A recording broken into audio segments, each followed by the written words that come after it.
ನಗರದ ಎಐಟಿ ವೃತ್ತದ ಸಮೀಪದ ಒಕ್ಕಲಿಗರ ಬೆಳ್ಳಿ ಭವನದಲ್ಲಿ ಜಿಲ್ಲಾ ಪಂಚಾಯತ್ ಆಯುಷ್ ಇಲಾಖೆ ಹಾಗೂ ವಿವಿಧ ಯೋಗ ಸಂಘಟನೆಗಳ ಆಶ್ರಯದಲ್ಲಿ 12ನೇ ಅಂತಾರಾಷ್ಟ್ರೀಯ ಯೋಗ ದಿನಾಚರಣೆಯನ್ನು ಹಮ್ಮಿಕೊಳ್ಳಲಾಗಿದೆ.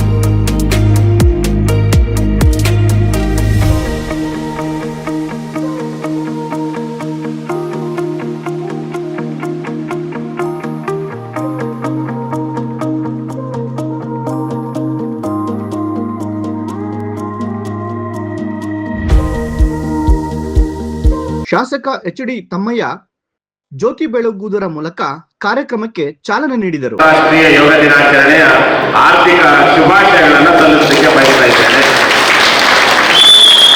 ಅದೇ ರೀತಿ ಇಂಥ ಒಂದು ಸುಂದರದ ದಿನ ನನ್ನ ತಂದೆ ತಾಯಿಗಳು ನನಗೆ ಜನ್ಮ ಕೊಟ್ಟಿದ್ದಕ್ಕೆ ಅಂತ ಒಂದು ಜನ್ಮ ದಿನಾಚರಣೆ ದಿವಸ ನನಗೆಲ್ಲರಿಗೂ ಶುಭ ಕೋರಿದ ತಮಗೆಲ್ಲರಿಗೂ ಸಹ ನಾನು ಹೃದಯಪೂರ್ವಕ ಧನ್ಯವಾದಗಳನ್ನು ಸಲ್ಲಿಸಲಿಕ್ಕೆ ಬಯಸ್ತಾ ಇದ್ದೇನೆ. ಇಲ್ಲಿ ಯೋಗ ಯಾಕಾಗಿ ಮಾಡ್ತಾರೆ ಅನ್ನೋದನ್ನ ನಮ್ಮ ಭೋಜಗೌಡರು ಚೆನ್ನಾಗಿ ಮಾತನಾಡಿದ್ದಾರೆ. ಯೋಗ ಮಾಡೋದು ಕೇವಲ ಕೆಲವು ತಿಳ್ಕೊಂಡಿದ್ದಾರೆ ಯೋಗ ಮಾಡಿದ್ರೆ ಸಾವನ್ನ ಗೆಲ್ಬಹುದು ಅಂತ. ಖಂಡಿತ ಅಲ್ಲ. ಯೋಗ ಮಾಡೋದು ಸಾವಿರಾರು ವರ್ಷಗಳ ಇತಿಹಾಸ ಇರ್ತಕ್ಕಂಥ ನಮ್ಮ ಭಾರತ ದೇಶದಲ್ಲಿ ಋಷಿ ಮುನಿಗಳು ಯೋಗವನ್ನ ಮಾಡಿದ್ದು ಎಲ್ಲಿವರೆಗೂ ನಾವು ಈ ಭೂಮಿ ಮೇಲೆ ದೇವರು ನಮಗೆ ಬದುಕಲಿಕ್ಕೆ ಅವಕಾಶ ಕೊಟ್ಟಿರ್ತಾನೋ ಅಲ್ಲಿವರೆಗೂ ಆರೋಗ್ಯವಂತರಾಗಿರ್ಬೇಕು ಅನ್ನೋ ಒಂದು ಉದ್ದೇಶದಿಂದ ಆ ಯೋಗವನ್ನ ಪ್ರಾರಂಭ ಮಾಡಿದ್ದಾರೆ. ಇಂಥ ಯೋಗವನ್ನ ಇವತ್ತು ಇಡೀ ಜಗತ್ತಿನ ನೂರಾರು ದೇಶಗಳಲ್ಲಿ ಇವತ್ತು ಏಕಕಾಲದಲ್ಲಿ ವಿಶ್ವ ಯೋಗ ದಿನಾಚರಣೆಯನ್ನು ಪ್ರಾರಂಭ ಮಾಡ್ತಾ ಇದ್ದಾರೆ. ಅದಕ್ಕೆ ಕಾರಣಕರ್ತರಾಗಿರ್ತಕ್ಕಂಥ ಭಾರತ ಸರ್ಕಾರದ ಪ್ರಧಾನಿಗಳಿಗೆ ನಾನು ಅಭಿನಂದನೆಗಳನ್ನ ಸಲ್ಲಿಸಲಿಕ್ಕೆ ಬಯಸ್ತಾ ಇದ್ದೇನೆ. ವಿಧಾನ ಪರಿಷತ್ ಸದಸ್ಯ ಎಸ್.ಎಲ್. ಭೋಜೇಗೌಡ ಮಾತನಾಡಿ, ಯೋಗ ಮಾಡುವುದರಿಂದ ಸಾವನ್ನು ಗೆಲ್ಲಲು ಸಾಧ್ಯವಿಲ್ಲ, ಆದರೆ ಭೂಮಿ ಮೇಲೆ ಬದುಕಿರೋವರೆಗೆ ಆರೋಗ್ಯವಂತರಾಗಿ ಜೀವನ ಸಾಗಿಸಲು ಯೋಗ ಅತ್ಯಂತ ಸಹಕಾರಿಯಾಗಿದೆ ಎಂದು ತಿಳಿಸಿದರು. ಉತ್ತಮವಾದ ಆರೋಗ್ಯ ನಮಗೆ ಬೇಕಾಗಿದೆ.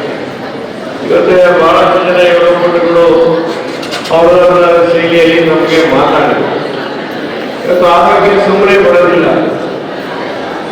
ನೋಡಿ, ದೀಪ ಹಚ್ಚಿದ ನಾವೆಲ್ಲ ದೀಪ ಹೂವಿನದೇ ಗಾಳಿ ನಿಲ್ಲದೆ ಆರೋಗ್ಯದಲ್ಲಿ ಬಿಡದೆ ಕಡಲು ನಿಲ್ಲದೆ ಎಡಲು ನಿಲ್ಲದೆ ಮುಳುಗದಿರಿಸಿಕೊಂಡು ಈ ನಾಣ್ಣುಡಿಗಳನ್ನ ನಾವು ಸುಮ್ಮನೆ ಹೇಳಿಲ್ಲ.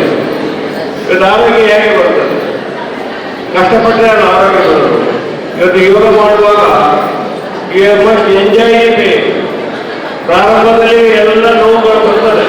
ಆ ನೋವುಗಳನ್ನು ನೀವು ಎಂಜಾಯ್ ಮಾಡಿದರೆ ಮತ್ತೆ ಜೀವನ ಪರ್ಯಂತ ನಿಮ್ಗೆ ಯಾವತ್ತೂ ಕೂಡ ಆ ನೋವು ಮತ್ತೆ ಮಕ್ಕಳಿಸೋದೇ ಸಾಧ್ಯ. ನೀವು ಬೇಕು ಅಂದ್ರೂ ಕೂಡ ಆ ನೋವು ನಿಮಗೆ ಬರೋದಿಲ್ಲ.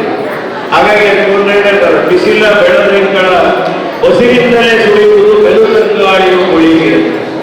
ಹಾಗೆ ಈಗ ತಮ್ಮಯ್ಯನ